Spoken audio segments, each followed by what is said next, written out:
Yo, it's your boy, Project Logic, Yaktown official, man. Shout out to PlugCity, man. Fuck with the people. Yeah. Shout out. Let me check my schedule.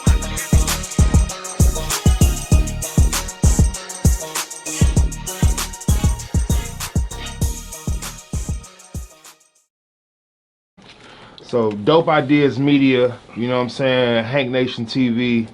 Right now, we at kind of different store. I'm chilling with a battle rap pioneer, a legend for MBR. Introduce yourself to the people, bro. Man, what up? It's your boy, Project Logic, man. Pontiac, you know what I'm saying? JFK, DFMG. What it do? Absolutely. Welcome to PlugCity, man. Appreciate you, fam. Appreciate you. So, Logic, man, where you been at, though, man? It's like, we know that you active, Yeah. but we rarely see you. Like, where you been? What you been doing? Man, I ain't gonna hold you up, man. I'm out the way now, man. You know what I'm saying? I'm pops, you know, got 4 little ones, you know what I'm saying, working. Like, I'm still around, I still pay attention, you know what I'm saying? Still stay in tune with what's going on, but man, you can't really be in the way while you trying to let the, you know what I'm saying, younger generation come up and do their thing. You gotta step aside and let them get the court to show their skills, you know what I'm saying? I just cheer from the sidelines pretty much, so. Yeah, I understand. Now, for the people who don't know, where are you originally from out here? Like, I mean, originally, I was born in Alabama, you know what I'm saying? Oh, okay. But, you know, that's where I was born at. I've been in Michigan since I was like 6 or 7. From Pontiac, you know what I'm saying? West Side Projects, Lakeside Housing, you know what I'm saying? Been there pretty much my whole life. Just around the Pontiac area, you know what I'm saying? Okay. Now, if I'm not mistaken, back in the day, man, wasn't Animal House out there, or what was the? No, okay. So, see, this is where they get on our neck. Cause y'all giving them motherfuckers. Nah, Animal House is Detroit. You know what I'm saying? Pontiac, as far as battle rap goes, Mike Murderers popped that off first, and that was that was around 2010. That was Mac Myron's joint. He brought Binksby in and a few others in and made it what it was. Few dudes from Mike Murderers branched off, started up Scheme Street. That was Oob, Threes, Slink. Shout out to my bro Slink. And then from there, you got Goon Room, which was Roger Pittman. Shout out to Raj, Juan Key, BC, Clean Paper. And they kind of branched off and did the Goon Room thing. Alpha League came a little bit around that same time. Animal House, no disrespect, this isn't a shot, so if it sounds funny, I'm not trying to be funny, but Animal House kind of died down a little bit because that was Miles in them joint, and with the popularity of Miles and them on URL, they wasn't really pushing Animal House like that. So finally, when Mike Murderer Scheme, Alpha League, Goon Room started popping, then they kind of brought Animal House back, like The Climate Is Right, and they brought that back, and that's how you got the Mike Murderers versus Animal House and all that type of stuff. So shout out to Animal House, though. Yeah, them was classic times just for that was MBR. amazing. Like, that was amazing. You had all of these different platforms, you know what I'm saying, and all of the platforms had a lot of talent too. That you know what I'm saying contributed to the platform. Like, so where did you get your start at though? What platform did you first? Man, that's hilarious. I got my start on Mike Murderers. Shout out to Bo, this Binks' little brother. It's crazy, like, I've always been condensed to my circle, you know. And Pontiac is already small anyway. So from the west side, from the projects. So the west side knew I could rap. The projects knew I could rap, but nobody else. Like, I wasn't pushing rap like that. So when Mike Murderers popped off, them niggas would not book me a battle. Like, Mac would not book me a battle for nothing. Like who the fuck is, like, no, nigga. Like, I'm not gonna throw no names out there, throw niggas up, but people who were way worse than me were getting battles booked and I wasn't. And I worked with Binks' brother, and you know, we used to freestyle on the line. Niggas would just pull shit out their back pocket or pick up a piece, a tool, and I had to freestyle. Oh, this nigga's crazy, dog, you need to do this shit. And they wouldn't book me, so finally, you know, Bo actually went and cut into Binks like, yo, I work with him, he nice, book him. That's how I got a battle. If it weren't for Bo, I would have never battled. And they threw me my first battle, Logic versus Ammo, and Binks was like, and Binks is my nigga now, he on the new project and everything, but Binks looked at me and was like, man, I can give you ammo, that's the best I can do, man. You from East Side Route, take it or leave it. I'm just like, straight up. You know what I'm saying? And then Ammo was looking at me like, yo, who the fuck is this nigga? Like, everybody giving it. So every battle that you saw from me that was dope, it was because the nigga who I was battling like just hold me to my face, like who the fuck are you? What the fuck are you doing? Get the fuck out of here. So shout out to Bo, shout out to Mike Murderers. You know, me and Binks end up getting super cool. That's my mans. Me and Mac end up getting super cool. Me and Ill Will end up getting super cool. So shout out to all them. And that's where I started at. That's dope. That's dope. And you know, it's a lot of people, bro. Like it's a lot of newer energy and newer faces to just NBR as a whole. Yeah. You know, it's a younger audience. It's Yeah. it's younger battlers now. Yeah. For the people who don't know what you done contributed to this battle rap thing at NBR, just name off maybe 2 or 3 of your best battles that the people can go and look up. Me versus Ill Will was crazy. Shout out to Ill Will. That's a dope one on Mike Murderers TV. Me versus Lynx Montana on Skeen Street. That was crazy. That's what got me my PG shot to go out and battle on the Summer Madness PGs. A lot of people don't know that either. Yeah. That you had a PG. Like Exactly, man. That was a crazy situation, duh. And how that fell through and why I didn't pop off. Cause I was supposed to be on that the BET joint. But it's just crazy situation went down. I couldn't do it. Me versus J Rail. And let me say this, because if this whole ass nigga J Rail see this, you won the battle, my nigga. Like, you know, we all know what within the day. He got that. But it was a crazy battle. Like, it's dope that a lot of people who you guys know, the J Rails, the Ill Wills, who are like super fire, who deserve every praise and ounce of respect they get. They be like, yo, you pushed me to have to do that. Like, Ill Will didn't want to battle. If you look back, before me and Ill Will battle, if you look at any of his earlier battles, they were all freestyle. He never wrote, he never prepared, because me and him knew each other. Oh, I got to write for you. Yeah. Like J Rail, or if you watch every J Rail, he would write 2 rounds, freestyle the 3rd, crack jokes. With me and him, he gave me 3 rounds of heat. Like, he like, yo, I'm not playing with you. Like, and so to hear dudes who really took it to that next level and really elevated, say that you pushed them, you know what I'm saying? That's dope. So the J Rail, the Lynx Montana, Ill Will, those probably be, if I had to pick 3 that you could go back and check out, see my work. You know yeah, I definitely. I've personally watched all 3 of those battles. Appreciate that. Yeah, because, you know, when I came in, bro, like, you know, you wanted to do your homework on who was laying bricks Yeah. on the road before you came in. So you was definitely one of the people I watched. Appreciate that. What made you kind of take the step back from battling though? Like, It was the Summer Madness PG issue. Like, you know, this one Norbs was still in full. Shout out to Norbs, man. And I done a PG prior to that. Like, my class that I did my first PG with was with Big K, Chilla Jones, all those guys.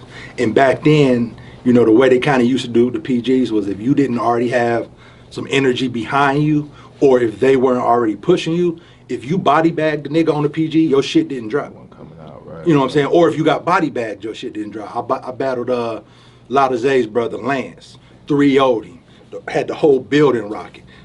They didn't put the battle up. And I don't know if you guys know, but especially back then on the PGs, you didn't get paid. So a flight to NY, hotel stay, food for the weekend, the PG always preceded the Smack event. So you would get in free to the Smack event, but if you brought an entourage, they didn't. You gotta look clean on camera, so you probably bought a new fit. Like, you out of about 2 bands, and then your battle don't drop. Right.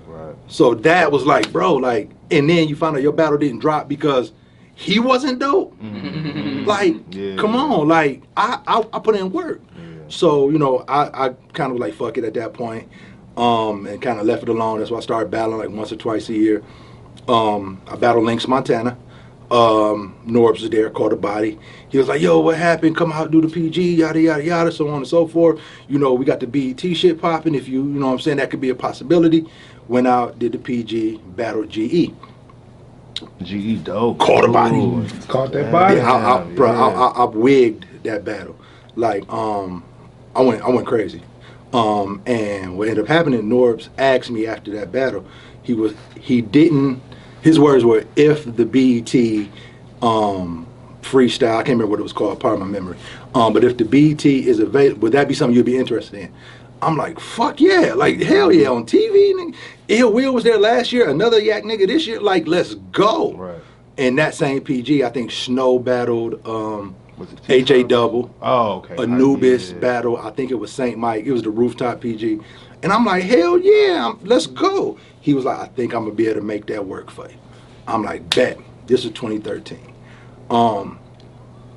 In July of 2013, because it was Summer Madness PG. September of 2013, I got full custody of my daughter. Me and my ex split. She moved out of town. I got a 5-year-old daughter to myself. 3 weeks later, I get the call from Norris. Like, yo, are you interested? Bro, I can't. Yeah. Like, I can't just dip to New York and on a whim. I got my daughter now. Sitter situation is messed up. She's starting school, work situation. I couldn't do it. And, he hit me with the, all right, man, well, if you can, hit me up or we'll see about next year and all this.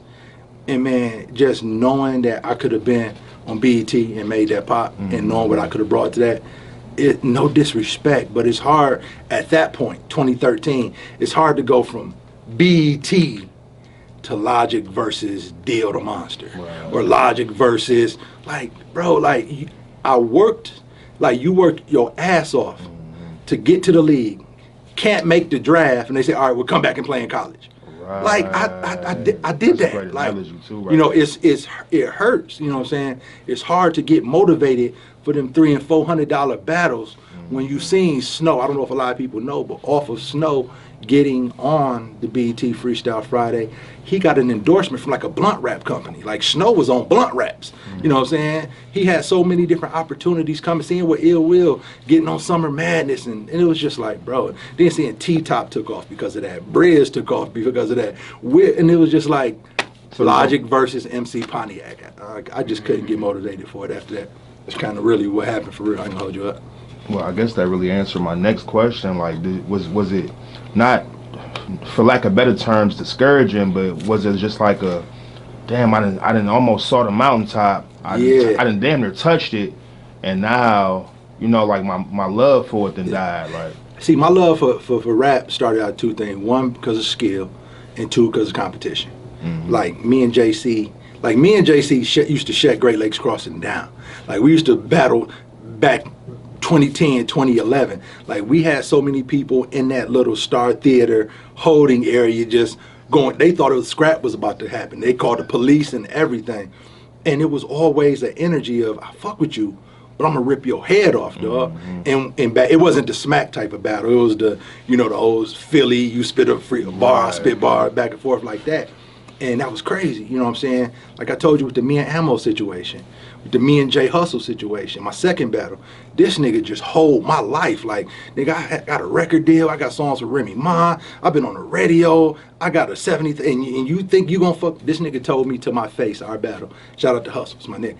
He said, yo, I'm going to make you go first, and then I'm gonna freestyle rebuttal everything you say. I'm like, straight up? Okay, so I trashed my whole battle, rewrote 3 rounds with shit that you can't rebuttal. Choked every round. Me versus Body Bag T. That was the Animal House versus Mike Murder. Like, once again, I'm one of the last niggas. Shout out to Devious. Devious versus Trigger Squeeze was the main event. Ill Will battled Murder Ron on that card. Binks B battled Al Jones on that card. So at the time, all these names was bigger than mine. We outside of the spot, I think it was called the Bullfrog, if I'm not mistaken, where Animal House used to hold their battles at. And that's when we first got to meet each other. So Clean Paper introducing everybody, and Body Bag, and shout out to Body Bag T too. Hold your head, homie. And Clean Paper introduced Body Bag T to me. And this nigga look at me and say, who the fuck y'all got me battling, dog? Like, this nigga? Like, I just battled Cash Eaton, and I got this nigga with the nerd glasses, like loud, it's hoes outside, it's everything. And he just, like, and he's talking, like the worst feeling somebody can ever do to you as a man is talk away from you. Like, if you right there, and this is the nigga, right. Y'all got me, him, and I'm like, bro, I'm him. I can hear you, like I'm right here. Yeah, like, so that energy was like, yo, I'm going to murder you, dog. Like Lynx Montana, like shout out to my nigga Mo Threes, one of the founders of Scheme Street. He had a whole year-long campaign. Lynx is unstoppable. Lynx is unbeatable. And it was like, I'm like, bro, I'm battling. You can't fuck with him. I don't care. All right. So it was for me, battle. It was always like, yo, I can't do this. I can't fuck with him. This is your man's. Let's go. And the good thing about battle rap, and the bad thing for me, is that as it went on, even with Alpha, with Animal House, or whatever, it started bridging so many gaps. So many Detroit Pontiac relationships happened. They had the bullshit, but so much positive shit happened. Me and J Rail got so cool before our battle that it was hard for me, to fake that energy. Like, I like this nigga. I fuck with him. You know what I'm saying? We cool, so I don't really have the energy or the animosity to really go at your neck. So the more that happened, the more people started to get cool, it was harder for me to like come up with the energy to be like, all right, I'm gonna fuck you up. Now it's just kind of rapping and just whatever. Like, I can't fake that. I can come up with bars, I can tell, but I can't fake that energy to really sit down. Because when you battle, like, if you got kids and you battle, you know, like, it's some of the most, if you don't battle, uncomfortable shit to explain. Like, my daughter trying to play with me, and I'm like, no, go, I gotta think about J Rail for the next 4 hours. And I'm downstairs, yo, when I flip and it's like, no, tell your mama to make you something to eat. Like, you this person is really taking up so much of space in your brain. And you know how it is. You come up with a dope ass flip, a dope ass entendre. If you don't write it down or put it in, you can forget that shit in the moment. Like, so when you really locking in like that, it's hard. And now add to the fact that you have no real animosity towards the person. I proved I was dope. I'm not able to do it on a bigger level, so it's not like, yo, I'm doing this for BET, I'm doing this for MTV. I'm not on that level. There's no animosity. People know I'm dope. Like, why am I not playing on my daughter? Like, why am I not spending time with my girl? Like, the money I'm making on the battle, it was okay money, but it was less than what I made in a day of work. So I'm losing money. And it was just like, it just, it wasn't there, and it's hard, and I refuse. I've never choked in a battle. Like, I've never choked in a battle. I maybe had a stumble, but I hit it with a drink of water. Never choked, never had a stumble, never came. Even if people say I lost, I never put on a bad performance. So I prided myself on that. So if I couldn't give that same thing, I just couldn't see myself getting back out there and stealing money, especially when I ain't need it like that. You know what I'm saying? Right. And that's respectable, though. You know what I'm saying? Because, once you get a little taste of even just getting paid for a battle or a little notoriety or something, that can sometimes boost your ego up so high that you can't even see clearly. You know what I'm saying? So, when was your what year was it? 2013 was my last battle. 2013. Man, wow, man. 2013, my last one was GE. That's crazy. You know what I'm saying? Let me ask you this. We know that you know what I'm saying, are very aware of what goes on in NBR, who's hot, who's popping. Now, I'm not going to ask you who your favorites are. What I want to ask, though, is, has there been anybody that you've seen that say, you know what, I come out of the dungeon to jump in the ring with X, Y, and Z? Not no new. And this is the problem. And it has nothing to do with the battlers, right? A lot of people like to compare battle rap to basketball. Battle rap, like, it's like Jordan and LeBron. If you want to compare battle rap to basketball, if you want to compare it to anything, it's the dunk contest, right? Because if you watch Golden State versus Lakers, Steph Curry can stand 4 steps behind the 3 and shoot that same shot, and the crowd gonna go crazy because it's in the flow of the game. LeBron can do that same dunk 40 times a game, and they're gonna go crazy. In the dunk contest, it's only so many times you can jump from the free throw line, but they're like, So it's like, the newer class of NBR is in a bad situation because not only are y'all 10, 8, 7 years later, y'all are coming behind Ill Will, Mac Myron, JC, J Rail, Michael Ice, Dice Roller, Paulo Creed. Like, y'all coming behind some killers. Be Easy, Deal, Snow, Lynx, Phelps. Like, that's a crazy list. So it's like, exactly, like, and you coming behind. So even if you're Stack Almighty, you know what I'm saying? The new dollar sign, not J. dollar sign. When he found this dollar sign, Pose, Mark Minor. So it's like you're coming behind people who done already jumped from the free throw line. You coming behind Vince Carter. Like, you gotta, even if you're just as good, we've seen it before. So, like, I like Polo Row, but I've seen it before. I don't know, I can't remember his battle name. Fire Mixed It. What's his battle name? Fire. But I've seen it. Like, it's no disrespect to him, but I've seen that. You know what I'm saying? We've seen Jonah. We've seen that. So it's hard for me to really watch somebody and not see something I've seen before already. Or my man Noah from Flint is nice. I've seen it. You know what I'm saying? That's why I'm looking at Stack like, it's amazing that he can still get motivated and gun because they can still get motivated for these battles when they done stood in front of giants. Right. And for you to be able to still be motivated, that's something inside of you. Because there's no way, no disrespect to those battlers, but there's no way Gun 30 battles in is seeing anything in this battle coming up. Like, he about to battle, I don't want to disrespect him. Sig Show, yeah, I was about to say with a B. I don't want no smoke. But it's no, he battled Stack Almighty already. Like, you've battled the big, I'm really that nigga dude. Like, how are you motivated to do it again? So it's hard for me to look at him and say, like, I can look at him as Mr. Biggs. What's my man page name? Danny Glover with the dreads. Smith of Words. No disrespect. I be forgetting names. But these dudes are nice. But it's just like, it don't motivate me because I've seen that already. So it's like, when somebody comes with something new, then I'm like, oh. Or somebody from my class or the class right after, like, yo, we got unfinished business. Remember we were supposed to? Yeah, nigga, everything, fuck you. Then I can get up. But it's just like, it's hard to, you know what I'm saying, still get motivated when you done seen the dunk already. So. Yeah.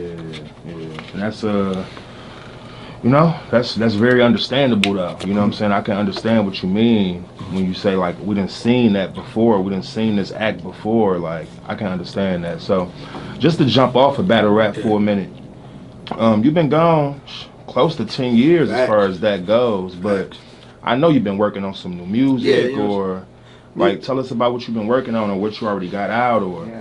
Projects. Yeah, I got that right now. I'm working on the, it was pretty much, it's done in the recording process. EP, Effective Nostalgia, you know what I'm saying? I take way too long to make music. I be over perfecting shit and taking my time and make sure the beat, the mix is right. I'll send shit back because a pitch is too high on some bullshit. Shout out to Mags, he's my engineer, not my personal engineer, but out in the disc. He probably, him and Will Black, the only two people I work with on that tip. And shout out to him. But you know, we just been taking our time cooking that up right, man. I got a couple of videos out. You know what I'm saying? You can definitely check out on the YouTube. I'm pretty sure we had a link to that on here. It's Plug City. You gotta tell you gotta say. Oh yeah, YouTube. official Logic JFK. YouTube or the Rap Renaissance page, Rap_Renaissance, either one. You know what I'm saying? You can check us out on there. We got a bunch of music, man. Bro, I did not know that was you, the Rap Renaissance. Yeah. I never knew that was you till now. Yeah, that's my shit. Dope. Okay. Yeah, so you know what I'm saying? That was, you know, the original channel that we had. We was just gonna put out content. So I was putting shit in different places. Like, I'm to the point now where I rap for the fun of it. Like, rap is making dope music is where my challenge is now. Because I was the cannabis rapper who I would just, or the early Royce who just wanted to lyrical miracle and show you. Now it's like, yo, can I make some dope ass music? And now I'm at a point where I'm financially sound. It's like, I'm not doing it to blow. I'm not doing it to get big. I just want to put out dope ass music. And when you're at a point when you're just doing it for the love and can do it for the love, not you really want the money, but you just saying, but when you really, that's when you reach like a LeBron James level. Like, he done got every check he gonna get. He just chasing his glory. He just chasing the legacy right now. He just setting the pace card. And I just feel like that's where I'm at with the music. I'm just trying to set a legacy. Like, yo, can I make a dope ass song? Fuck the lyrical miracle shit. Can I make some shit people gonna, you know, want to ride to, gonna want to listen to? Not just, oh, that's my man's, let me give it a listen on the strength. Right. But can I make some shit? That's why with the Rap Renaissance shit, I don't always put myself out there. You know what I'm saying? Like, just don't support Logic. Do you support the music? And if you support the music, oh, that's him. Oh, he did that. He made that. Then it come back around, and that's when you know it's legit. So absolutely. And you said this new project is gonna be an EP? Yes, an EP. So right, I'm already like this project. This EP, Effective Nostalgia, is done. I'm just waiting on my cover, and we're gonna put it out. It should be out next week or two. But we already working on the album. We already 4 songs in. Me and Will Black, we doing the Black Logic joint, and that's what I did the Beat 16 with. That's on the YouTube as well. You know, me and Will Black, that got a crazy review, so we working on that project. And then I got my father, which I can't speak on yet, because that one we got some money in it and we got some names coming out. So that one is the third one. So I just like to work out a little bit further ahead, just so, because once this drop, 2021 music is different than '96. You know, back when Fugees would drop once a year, Nas would drop once a year. Now you see the Griselda template, the Rock Marciano template, where you gotta drop something every 6 to 8 months, or you forgot about. So like once it drops, I want to already have that next video for that next project already cocked and loaded and ready to go. Next freestyle cocked and loaded and ready to go. Next something out, so I can stay in that rotation and start to build from there. So yeah. You got any anybody like just from our circle or just from MBR or just any features, producers that's, you know what I'm saying, you want to shout out? Or Yeah, Marv One produced a lot of the projects. Shout out to Marv. Shout out to Maestro. I recorded a lot at Quest McCody's spot. Nice. I got a feature from Marv. I got Rose Spit on there. Ooh. I got you don't hear that too often. Yeah. That nigga said I got Rose Spit on some shit. That's hard. Yeah. I'm trying to think who else MBR related. I think that might be it. Got a lot of local. I shot Stack a joint. He never. Yeah, Stack, you never got that verse back. I ain't gonna, you know what I'm saying? But that might end up being on the next joint. Yeah, I try to, what I try to do is I try not to, and I get cussed out a lot from my people and shit, because I don't put a lot of my people on my music. Like, I like to go for who's the best fit. Like, I'm not just putting you on, like, if you're in the studio, I'm the worst person to be in the studio with and come lean over and just spit some bar, like, let me get on that, because my nose be coming quick, bro. Like, nah, this, you know what I'm saying? This ain't that type of joint. You know, this is not Homeboy. Binks B on the joint too. This nigga out-rapped me on the joint. Like, I'm not saying in a disrespectful way, but like, I did not expect to be out-rapped by Binks. I knew he can outperform and out-swag me, but the fact that this nigga out-rapped me on my own, and I'm gonna let y'all check the joint out too before we leave. Like, this nigga.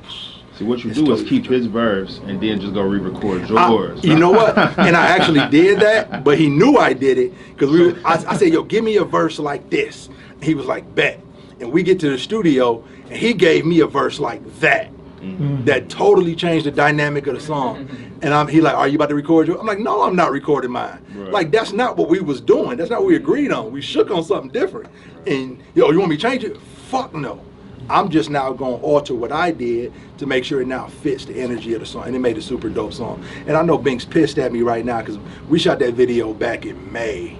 Wow. And it's like, I didn't want to drop that video until the album, because that's like a joint that I really feel like can push. You know what I'm saying? That can really catch some traction outside of people who fuck with me. So it's like, I wanted to make sure that led into the project, and with all the pushbacks because of the mixing and stuff like that, like, I didn't want to push it. So he been, so the video, dog, he was so the video, and like, yo, you gotta wait. So this is my live, because I went live for a minute. Just comment on the live and said, when do this drop?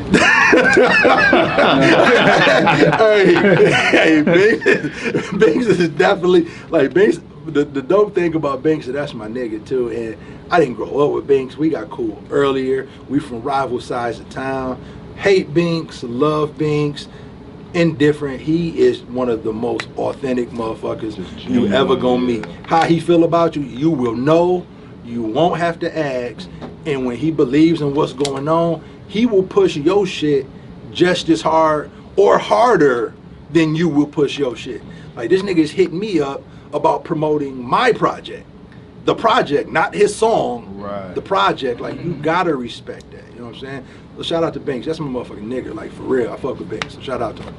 Now, we talked a bit about just having motivation. You know what I'm saying? Where do you find yours from at this stage in your life where, you know what I'm saying, you're not doing it to try to blow up no more? You're doing it for the love and for the genuine, thrill of the music. Like, where do you still find your motivation from these days? It's twofold. One is balance. Balance is most important. Like, you can't be all business. You can't. Like, I see motherfuckers say the dumbest shit all the time. If you still sleep at this time, you ain't hustling. Like, bro, I'm sleeping. I'm sorry. Like, I'm sleeping. Like, I like sleep. Like, me and my son right now, me and Cam, we are officially the Michigan Tag Team Nap Champions.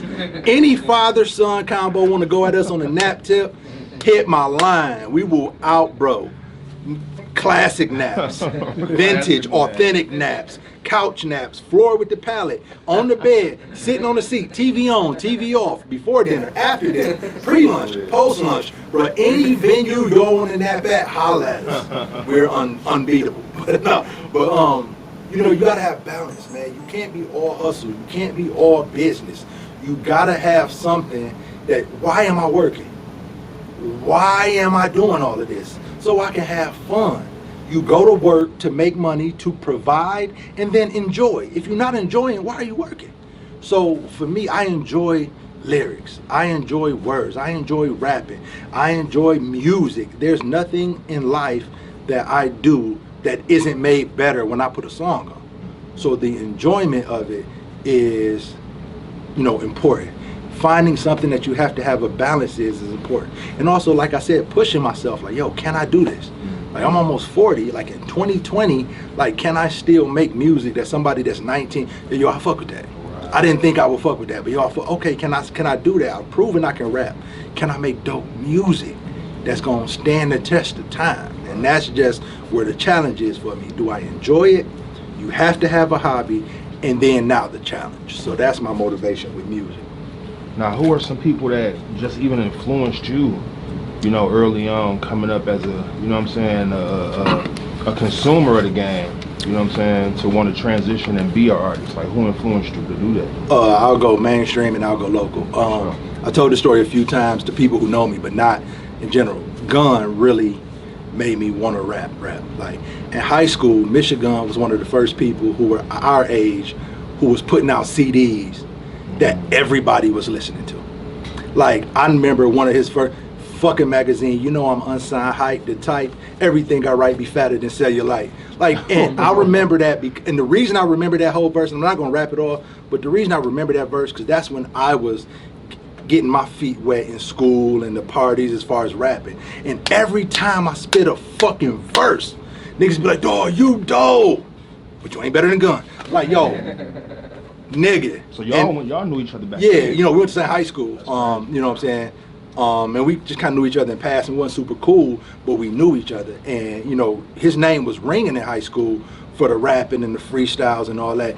And I hated this nigga because, yeah, you dope, but you're not better than Gun. You dope, but bro, I'm where this nigga at? Like, when battle rap started off, that was the first dude I wanted. And then I immediately calmed down because we were so cool. It's like, bro, why am I mad at you? Like, because nigga said you was dope. Like, that just pushed me to be better. So Gun locally was a big influence on me personally, because like when everybody, no matter what side of town, his name was brought up. So that was big. Mainstream. And your boy that you battled. Hustle. Told me the story about that y'all did on this thing I shot for you. You battled. I forget. Oh, Showdown. Showdown. Yeah, shout out to Showdown. We did the War Room thing together. Our motivation was a little different because that was like my dog. And when we first started rapping, one of the dudes I first started rapping with, and we younger, we middle school, early high school, everybody was scared to rap in public. Like, I went to high school with L-Bug, Mark Minor, with Brock, with Gun, with a lot of these dudes who named Big and NBR, but they weren't really at that rapping in front of everybody in the lunchroom. And me and Showdown, we were in the same group, but we were also two of the only ones that wasn't afraid to rap in front of everybody. So naturally, people would pit us against each other. Like, yo, you ain't better than him, you ain't better than him. So, we fed off of that and would just go at each other, you know what I'm saying? And it was like, we didn't even really have beef. Like, we fell out on the rap group because everybody else, Logic better. Back then I went about Legacy. Legacy better than you. Showdown better than you. Fuck, I'm gonna show this nigga I'm better than him. And it was just always that, but that lead back to that competition. Like, okay, I gotta show you I'm better than you. And he was like, nigga, I gotta show you I'm better than you. Right. And that, and it was funny because we hooped together, walked to school together, walk home from school together. Nigga, he wore my outfits to school. I wore his outfits to school. I go over his house and eat. He come over my house and eat. But then when it come time to rap, we kind of, nigga, shit, yeah, you know what I mean? And it was just like, it was crazy. Like, it never rose to the point of beef, but it was always like the little, yeah, this my nigga. Right. You know what I'm saying? That type of deal. So that was more so just pushing the integrity of what I did. That was more so pushing, the envelope to get better, because the dude who stayed 4 rows away from me is trying to bar my head off, and we gonna be at the same spot. But with Gun, it was more so a disdain. Like, it was like, I was a hating ass nigga. Like, bro, don't every time I come and rap and the whole crowd is, there's some nigga in the back, but Gun though. Like, nigga, like, It's the worst feeling ever to hear that in that same verse they'll spit to me. Nigga, but what about that shit? Nigga, What like about mainstream though? Like who influenced you to wanna? Mobb Deep for sure. That's hard. Mobb Deep, Quiet Storm. I remember when I first saw that video. That's still my favorite beat to this day. That was my first time. Like really, like I came up on Pac and a lot of that shit, but I was so much younger that I wasn't really ingesting. Like I don't like Big right now as much as I should because I never listened to Big until I was older. Pac didn't like him, I didn't like him. Like it is what it is. Like I don't care. Pac don't like you. I didn't listen to Jay-Z until college because Pac said don't. Jay-Z died too? Nigga, okay, he's dead. Nigga, fuck Nas. Nigga, Pac said it. So I remember I came in the house one day and the Quiet Storm video was on. It was on B Miss Cedar's World. It's old school. That show used to come on. Cedar's World. And I just heard that dum dum. I'm like, and I'm listening to Prodigy rap, and upon first listen, it didn't rhyme. I put my lifelines in between the papers line. I'm the Quiet Storm nigga who fight rhyme. P, yeah, you heard of them, but I ain't concerned with. Like, what is he talking about? Like, and then the more and more I listen, in the way he was weaving the raps in with the beat and just saying the realest shit. And if it didn't rhyme, it didn't rhyme.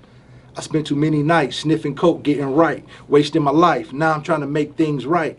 That was my first time really getting what an artist was saying. Yo, this nigga used to be on coke, and he admitted it. And now he's trying to make it, and he's dope. And what?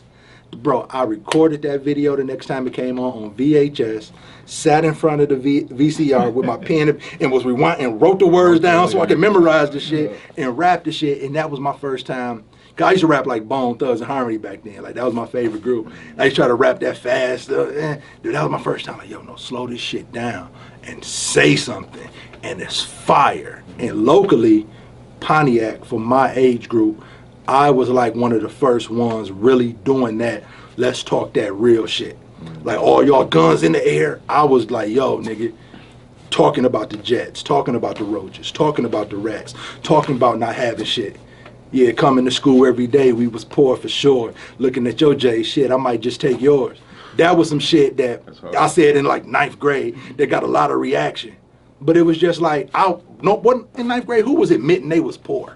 Like everybody was admitting, nigga, we got this. And when I brought that, everybody be like, nigga, I felt that shit. And it's like, yo, your mama got a car. Like, y'all got a house. It's different. I gotta take the bus to go places, and we stay in the Jets. And you relating them, oh, that's when I started realizing, like, yo, when you say the real shit, other people ain't got no choice but to be real.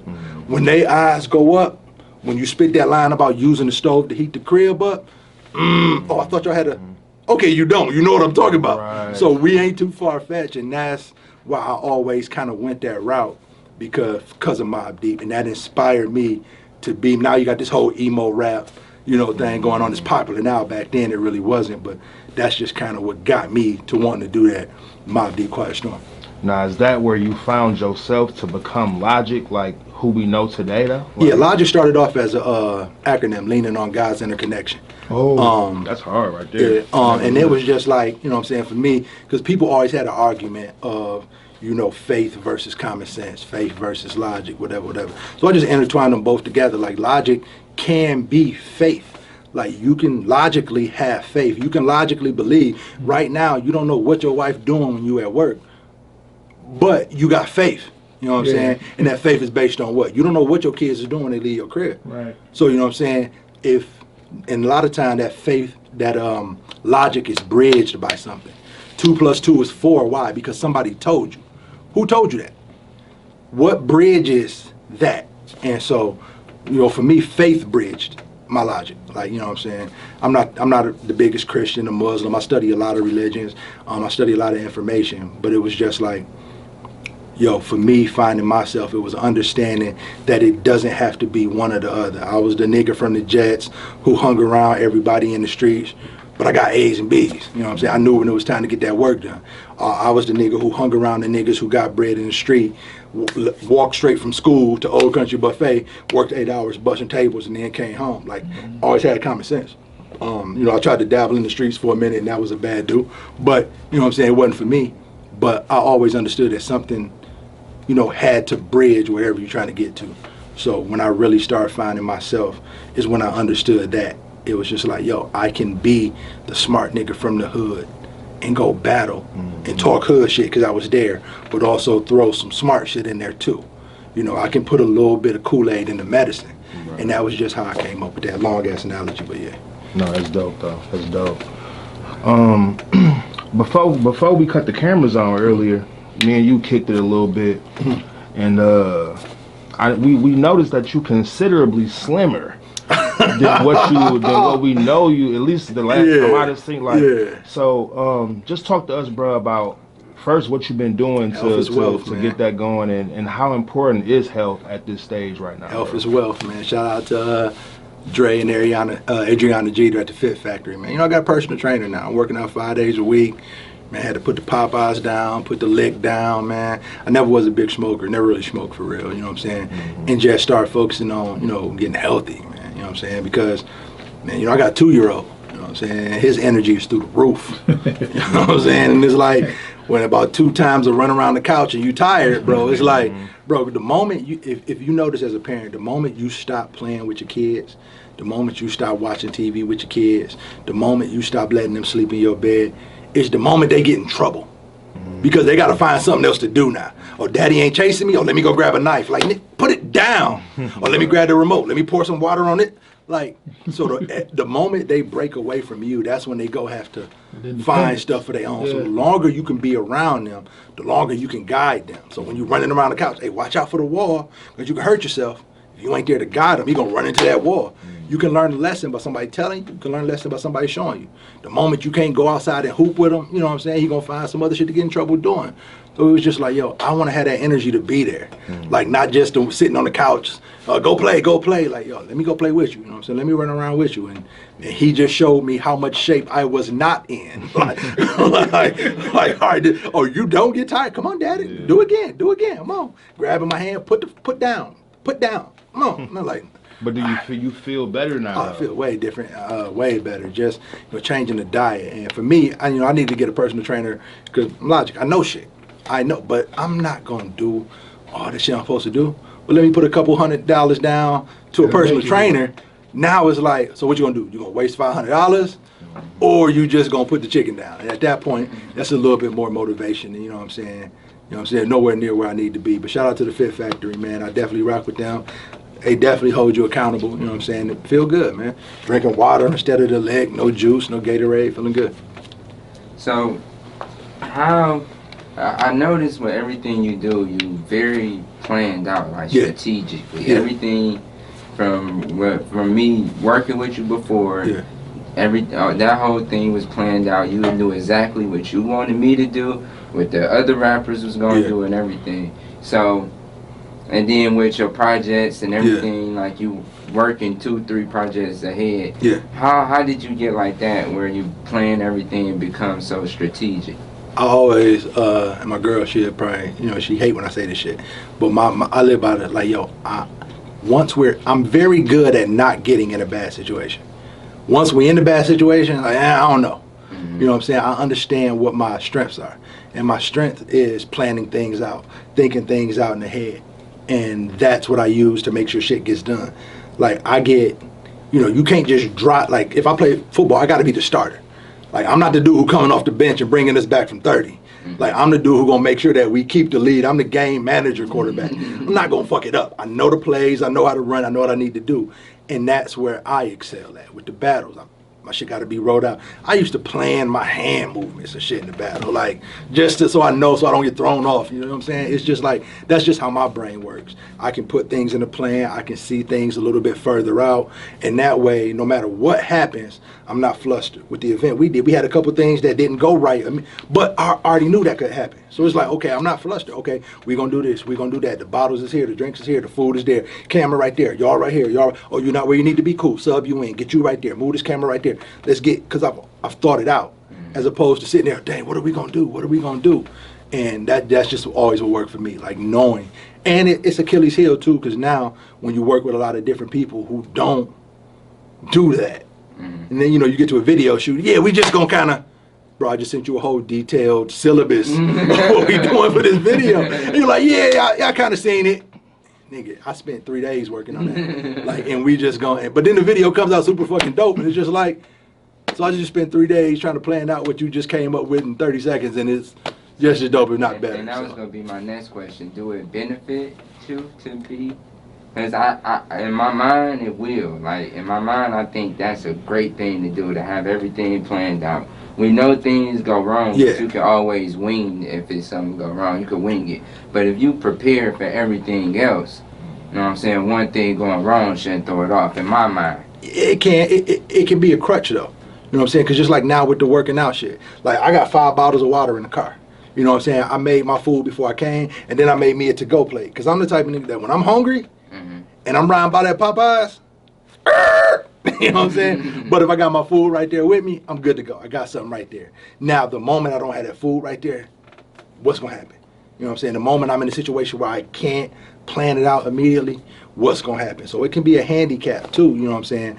And then, you know, because some of the best people, some of the best situations, best pictures, best movies, like, yo, let's just do this and see what happened. You know what I'm saying? Even with this, I was like, yo, what questions are we asking? What are we talking about? I want to know. And you're like, yeah, we just gonna kind of, Yeah. all right. like, that's really what we doing? Like, okay, so, you know what I'm saying? It's just what works best for you. It gives me peace of mind going into a situation knowing I done thought, like fucking Doctor Strange. What does this nigga do? I've seen all the possibilities that can happen, and this is the best move. Like, if you can't see the possibilities and now you got to go in there, what move is you gonna make? So you always gonna second guess. So it's good, it's bad. You know, people who work with me, they get annoyed, but you kind of notice that the people who work with me, they're always working with me though. Like they're like, this is gonna be annoying, but I know we're gonna get the shit done. So you know what I'm saying? I'd rather you be annoying and be there on top of it. Yeah. Well, we have people that's annoying and don't show up, or you know what I'm saying, annoying and not producing. So I'd rather you be annoying and here. Yeah. Know exactly what the hell we want to do. Facts. So we talked about the music. We talked about battle rap. Got a couple other things going on. Okay. We gonna get it all out. What else you got going on? Right now, you know, we was working on the podcast. It's kind of on hold for a minute. Got the project, you know, working on that. That's going. Got a couple business ideas I'm working on. I don't want to put too much of the exact business. We kind of talked about a little bit of. I don't want to put too much of it out because even if somebody had that same idea and then they push it after your stuff came out, you're gonna feel like they stole it from you. So it's like I don't want to give too much specific on exact detail, but we got some shit popping up. But Okay. Now it's PlugCity, so we gotta Yes, sir. get it all. Let's What's get the it. name of the podcast you had going on? the podcast, it was called Hold This L. Okay. Hold This L. And the idea of the podcast originally was we carved out a little wood L, and we would just argue and debate and whatever. We were just like 4 assholes who love to prove other people wrong. So the moment you prove somebody wrong, nigga, hold this L. Right. And they had to hold the L through that segment until, you know what I'm saying, it was me, my boy Jarrell, Hoodro Trilson, Jake Abdo, and Jake Waldecker. I think he battled too, and he went by Filibuster, yeah. Like super, like me and him got cool, like we were at a battle, J-Rail versus Ill Will. Like full battle mode, full hood, and we sitting at the bar talking about economics, like, you know what I'm saying? Just those weird, and I'm just walking up to us like, fuck is y'all nigga? Oh, so you really be talking about this shit, Logic? Like, I thought it was just like a wrestling character. Like, y'all niggas really talking about fractional? Like, fuck out of here, nigga. But we just got cool from then on, and, you know, had the pod going on, and, you know, some technical difficulties caused it not to be able to drop how it's supposed to be, so, I mean. Well, I was surprised because I saw you working with Hoodro Wilson. And Yeah. it's part of this, me being surprised that there's a misconception about him. Okay. And we know Logic. Logic is straight up dude. If Yeah. something ain't right, he ain't gonna deal with it. You know, I think you know what I'm talking about. Yeah. Describe how it was So- working with Hoodro and your feelings. So let's be about honest. There was no misconception. It was what it was. Like, if I say fuck June, I said fuck June.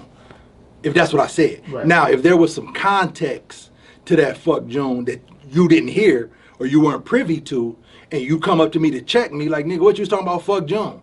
Right. That's not a misconception. I said it. It's my job as a communicator to make sure you know the context in what you said. So, you know, Hoodro is he likes to push buttons. Yeah. And he likes to provoke. He likes to provoke thought. He likes to provoke argument. He likes to whatever. And he provoked some people that he maybe shouldn't have been provoking.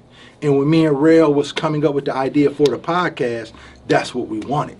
You know what I'm saying? We wanted somebody, and we had a long, drawn-out argument about whether we should bring him on or not. And that's kind of what it was about. Like, I don't want it to go too far. Don't just poke just to poke for a reason. And you know, he says a lot of things that can be taken as racist. That, in my opinion, some of the things he has said has been racist. But I'm a very confrontational person. With the battle shit, I'm researching my opponent. You know what I'm saying? I don't just need to know I need to know what you're gonna say. I need to know how you move. So with him, it's like, yo, I feel like you did some fucked up shit. I feel like you said some fucked up shit. Let's talk about it. And that's kind of what we did. And it was dope because, and I only feel comfortable saying it because even though it didn't come out, he said it on camera and he was comfortable with it coming out. And he talked about how a lot of the shit that he said came from, you know, dependency on alcohol. It came from depression.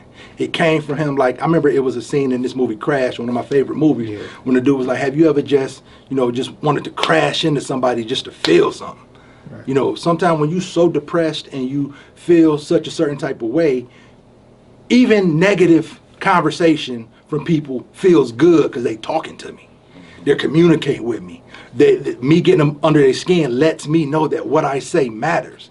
And when you take that too far and you get to talking about things about race or women, about people and two people who have real deep ideologies and real deep philosophical thoughts on these type of things, like, it's only so many times I'm going to go delineate with the word before I just got to sock you in your shit.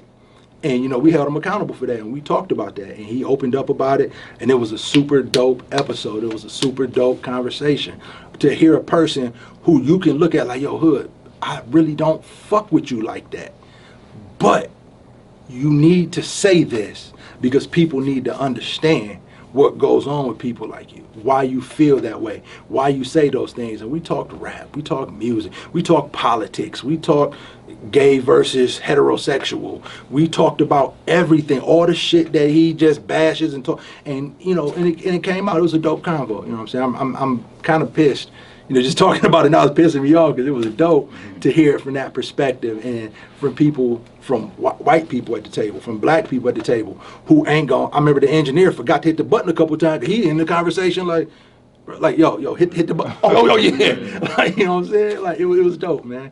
And, you know what I'm saying? I wish it could have came out because it would have cleared up a lot.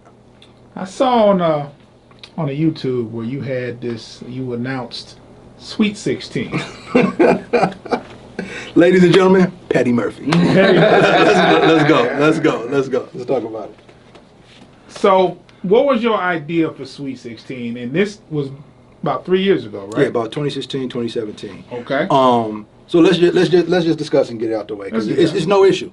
I had an idea, me and Rail again. That's one of my business partners. Just about everything I do, I run it by him. Then if he don't want to rock with it, I go find somebody else.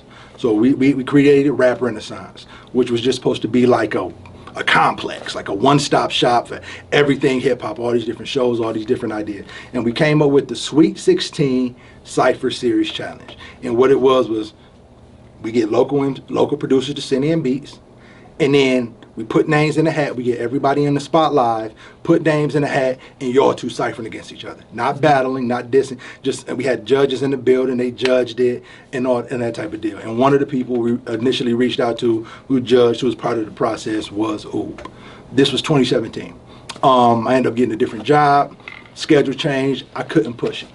3 years later, of course, Oob comes out with Beat 16. Like, if I come out with an idea and I don't do nothing with it, bro, I can't hold that idea hostage. Like, if you come out with a battle league and you do 3 events and then you just stop and then you're like, yo, I'm coming with a battle league. Oh, this nigga stole my idea. No, he didn't. He didn't steal it. You sat the idea down in public, and somebody else came and said, and they picked that up. Like, and Oob reached out to me for the B16, and I immediately jumped on. That's how you know it's no because you participated in it, like, which is what I was gonna get to. You actually participated in B16. Me and Oob was on the phone arguing, like, yo, we need to push it like this, do that, do this. He like, bro, just trust me, this is what I'm doing. And we talked, and when we came up with the idea for the War Room, once we got that popping, I reached out to Oob, like, yo, get involved. Like, you can't be mad at somebody else perfecting an idea that you left imperfected. Like, you know what I'm saying? You can't be mad at that. You know what I'm saying? So I never felt the way. I was just like, once I heard it, did a little side snicker, like, Sweet 16, Big 16, okay. But it's cool. It was literally just a side snicker. And then like, okay, let's get down. So it was never a problem with that. Like, never. You know, it was a couple people, I swept it under a couple people, because we did the events. We put it out on YouTube, but we didn't promote it as much. So people saw it. People who were on the panel was like, yo, didn't you? Oh, he did, and everybody who came to me like, yo, it's cool. Like, I didn't push it. He pushed it. Let's go. Like, you know what I'm saying? You know what I'm saying? And that's just kind of how you are. I remember when Jay-Z said, you made Hov, okay, make another Hov. Like, I always feel like, yo, if I come up with an idea, I come up with another one. Like, you know what I'm saying? I'm always betting on me. So I never hold too tight to one idea, especially when it's something so generic as that, because anybody can do it. So, well, piggybacking off that, that's just, you know, Pontiac. Yeah. It's a lot of talent and good things going on in Pontiac. You got who's doing what he's doing. You got yourself. You got Ill Will, JC, Mac Myron, Gun, K Scheming. Facts.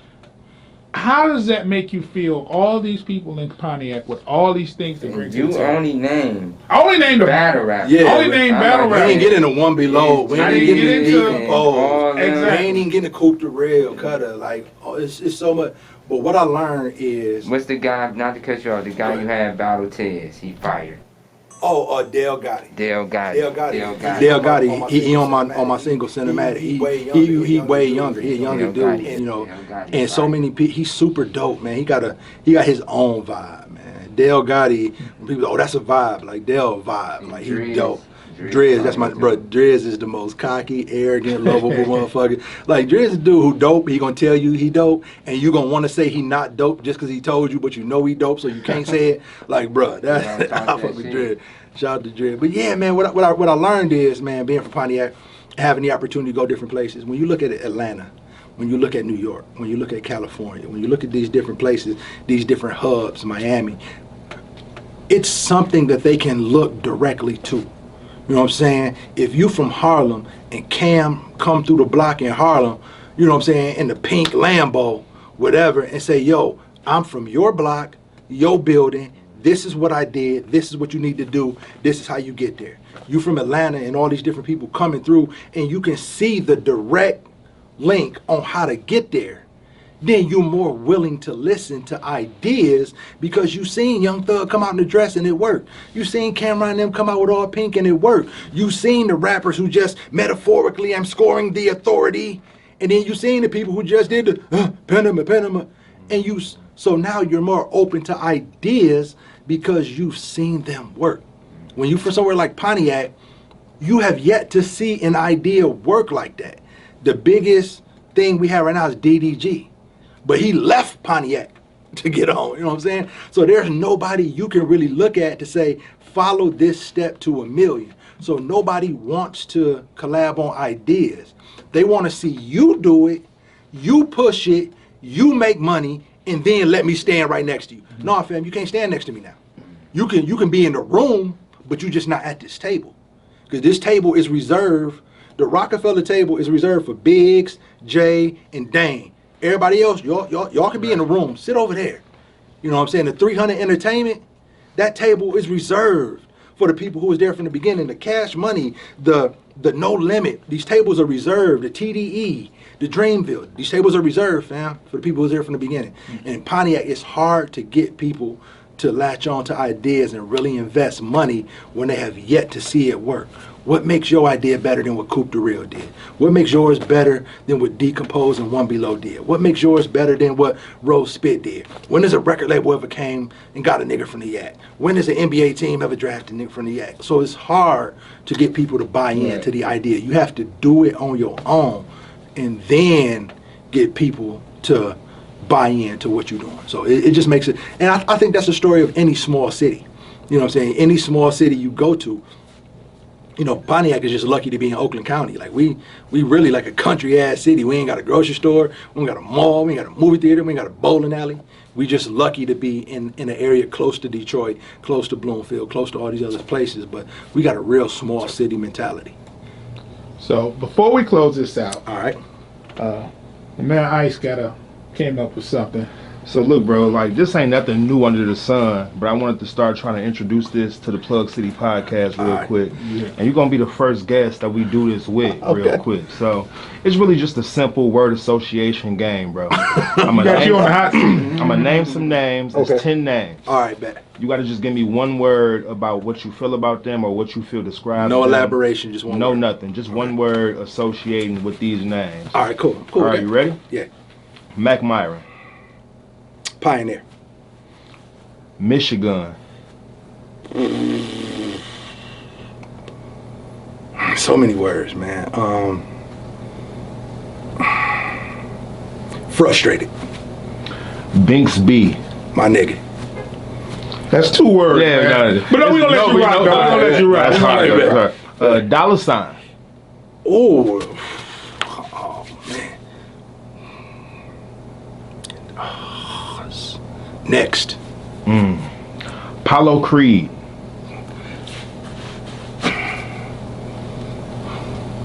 Okay, so this is getting difficult, right? We just need one word. Okay, one word. Apollo Creed, one word.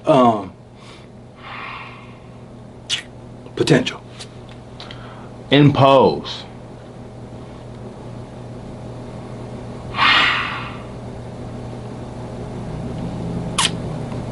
Almost. Clean paper. Deposit. That's the best shit. You got 3 more, bro. All right, cool. Ooh.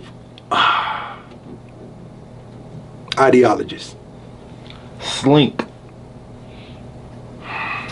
Misunderstood. Last but not least, logic. Amazing. There we go. We gotta end it with that one. That's man. way more difficult than what it's like, man. Oh man. that's Hey, cool. Logic, man. Thank you for stopping Appreciate by Plug y'all, City, man. man. For sure. Anybody, Appreciate y'all. give us a shout out, man. Man, Give shout out to give your Plug people City. a shout out. Shout out to Joan. Shout out to Hank. Shout out to Ice. Man, shout out to the Stove. Shout out to Hank Nation, the clothing line, man. Shout out to the Yak, man. Shout out to the Bridge, the Yak, and the D. Shout out to Michigan Battle Rap. Shout out to Dollar Sign, man, because yo, you holding it down with the battle rap shit, bro. I can't hold you up, man. A lot of people done came, got their money and left. You still holding it down. You still pushing the culture forward. Shout out to you, man. Yeah, man, shout out to everybody, man. Shout out to my kids, dog. Their motivation is hell. You know what I'm saying? The tag team Nap Champions. Nap right? champions, whoever wants to smoke. Cause pillow, dog. no pillow, it don't matter. Shorts, pajamas, however y'all want to do it, man. Holla at us. Let me check my schedule.